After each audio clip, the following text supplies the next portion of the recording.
Of God today മൂന്നാം മണിക്കൂർ.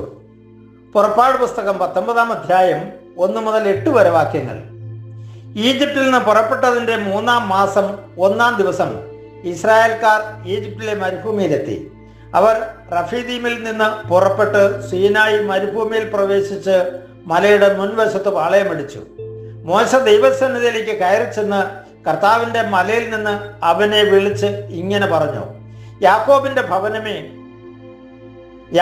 ഭവനത്തോട് നീ പറയുക, ഇസ്രായേലിനെ അറിയിക്കുക, ഈജിപ്തുകാരോട് ഞാൻ ചെയ്തതെന്തെന്നും കഴുകന്മാരുടെ ചിറകളിൽ സംവഹിച്ച് ഞാൻ നിങ്ങളെ എങ്ങനെ എൻ്റെ അടുത്തേക്ക് കൊണ്ടുവന്നു എന്നും നിങ്ങൾ കണ്ടു കഴിഞ്ഞു.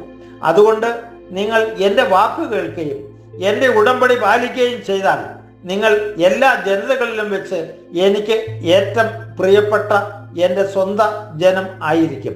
കാരണം ഭൂമി മുഴുവൻ എൻ്റേതാണ്. നിങ്ങൾ എനിക്ക് പുരോഹിത രാജ്യവും വിശുദ്ധ ജനവുമായിരിക്കും.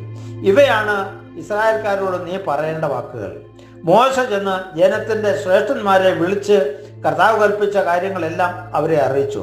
ജനം ഏകസ്വരത്തിൽ പറഞ്ഞു: കർത്താവ് കൽപ്പിച്ചതെല്ലാം ഞങ്ങൾ ചെയ്തു കൊള്ളാം. ജനത്തിൻ്റെ മറുപടി മോശ കർത്താവിനെ അറിയിച്ചു. പ്രിയമുള്ളവരെ, ഈ വാക്യങ്ങളിൽ നിന്ന് വളരെ വ്യക്തമായ ശക്തമായ ചില സൂചനകൾ നമുക്ക് നൽകുകയാണ്. ദൈവം ഇസ്രായേൽക്കാരെ തൻ്റെ സ്വന്തം ജനമായി തെരഞ്ഞെടുത്തിരിക്കുന്നു എന്നാണ് ഇതിൽ പറഞ്ഞു വെച്ചിരിക്കുന്നത്. അതിലൊരു കണ്ടീഷനേ ഉള്ളൂ: ജനം ഇസ്രായേൽക്കാര് ദൈവത്തിൻ്റെ വചനം അനുസരിച്ച് ജീവിക്കണം. അതുകൊണ്ട് നിങ്ങൾ എൻ്റെ വാക്ക് കേൾക്കുകയും എൻ്റെ ഉടമ്പടി പാലിക്കുകയും ചെയ്താൽ നിങ്ങൾ എല്ലാ ജനങ്ങളിൽ വെച്ച് എനിക്ക് ഏറ്റവും പ്രിയപ്പെട്ട എൻ്റെ സ്വന്തം ജനമായിരിക്കും. കാരണം ഭൂമി മുഴുവൻ്റെയും എൻ്റെതാണ്. നിങ്ങൾ എനിക്ക് പുരോഹിത രാജ്യവും വിശുദ്ധ ജനവുമായിരിക്കും. വളരെ വ്യക്തമാണ്. ലോകം മുഴുവൻ കർത്താവിൻ്റെതാണ്. എല്ലാ ജനതകളും അവൻ്റേത് തന്നെയാണ്. എന്നാൽ ഇസ്രായേൽക്കാർക്ക് ഒരു പ്രത്യേക പ്രിവിലേജ് അവിടെ കൊടുക്കുകയാണ്. എൻ്റെ സ്വന്തം ജനം, എൻ്റെ സ്വന്തം. അതുകൊണ്ട് നിങ്ങൾ എൻ്റെ വാക്കുകൾ കേൾക്കുകയും എൻ്റെ ഉടമ്പടി പാലിക്കുകയും ചെയ്താൽ നിങ്ങൾ എല്ലാ ജനതകളിലും വെച്ച് എനിക്ക് ഏറ്റവും പ്രിയപ്പെട്ട എൻ്റെ സ്വന്തം ജനമായിരിക്കും. പ്രിയമുള്ളവരെ, ഇന്ന് നമ്മൾ കാണുമ്പോൾ നമുക്കറിയാം, ഇന്നത്തെ ചരിത്രത്തിൽ ഇസ്രായേൽ ജനത്തെ ഈ യുദ്ധങ്ങളെല്ലാം നടക്കുമ്പോഴും എങ്ങനെ അവൻ സംഭവിക്കുന്നു, എങ്ങനെ അവൻ അവരെ പരിപാലിക്കുന്നു, എങ്ങനെ അവനെ വഴി നടത്തുന്നു എന്ന് തിരുവചനം നമ്മളെ ബോധ്യപ്പെടുത്തുകയാണ്. സ്വന്തം ജനമായിട്ട് അവനെ വീണ്ടെടുത്തതാണ്. അവനെ തകർക്കാൻ ആർക്കും പറ്റില്ല എന്ന യാഥാർത്ഥ്യം ലോകം തിരിച്ചറിയാൻ ഇനിയും സമയമെടുക്കും.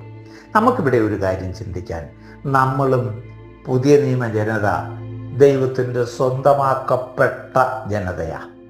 അവന്റെ പ്രിയപുത്രനായ യേശുവിന്റെ രക്തത്താൽ വീണ്ടെടുക്കപ്പെട്ടവരാണ്, വിലയ്ക്ക് വാങ്ങപ്പെട്ടവരാണ്. ഒരിക്കലും മറ്റൊന്നിന്റെ അടിമയായിരിക്കാൻ ഇനി ക്രൈസ്തവ ജീവിതത്തിൽ ഒരു വിശ്വാസിക്ക് സാധിക്കുകയില്ല. കാരണം നീ ഇന്ന് ജീവിക്കുന്നതിന് മറുവില കൊടുത്തത് പൊന്നോ വെള്ളിയോ അല്ല, അവന്റെ ചുടുനീളം വിലയ്ക്ക് കൊടുത്തിട്ടാണ് നിന്നെ അവൻ വീണ്ടെടുത്തത്. ഇനി നീ നിന്റെ സ്വന്തമല്ല, നീ ദൈവത്തിൻ്റെതാണ്. ദൈവഹിതത്തിന് വിരുദ്ധമായിട്ടുള്ള ചിന്തകളോ ആലോചനകളോ പ്രവൃത്തികളോ നിന്നിൽ നിന്നുണ്ടാകാൻ പാടില്ല എന്ന് വളരെ വ്യക്തമായി ഈശോ ഇസ്രായേൽ ജനത്തിന് കൊടുത്ത മുന്നറിയിപ്പ് പോലെ നമുക്കും തന്നിരിക്കുന്നതാണ്. വിശുദ്ധ ജീവിതത്തിൻ്റെ ഉടമയാണ് ഇസ്രായേൽക്കാരെ ഈജിപ്തിന്റെ അധിപന്മാരാക്കി അവിടെ വാഴിച്ചെങ്കിൽ നിത്യതയിലേക്കുള്ള വിളിയാണ് നമുക്ക് തന്നിരിക്കുന്നത്.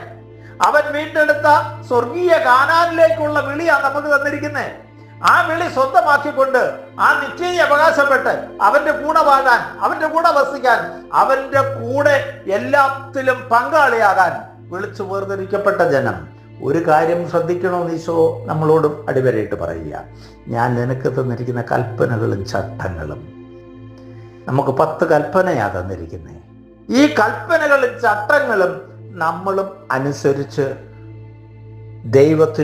ദൈവം അവസാനമായി തൻ്റെ ശരീരവും രക്തവും പകർത്തു നമുക്ക് തന്നത് നമ്മുടെ പ്രതിസന്ധി ഘട്ടത്തിൽ നമുക്ക് ജീവൻ തന്ന് അവൻ്റെ വിശുദ്ധിയിൽ ജീവിക്കാൻ വേണ്ട ഒരുക്കത്തിനുള്ള പാഥേയമാണ്. ഈ യാത്രയിൽ ഉടനീളം നിനക്ക് നിന്റെ സഹായമായിരിക്കേണ്ടത് ഈ വിശുദ്ധ കുർബാനയാണ്.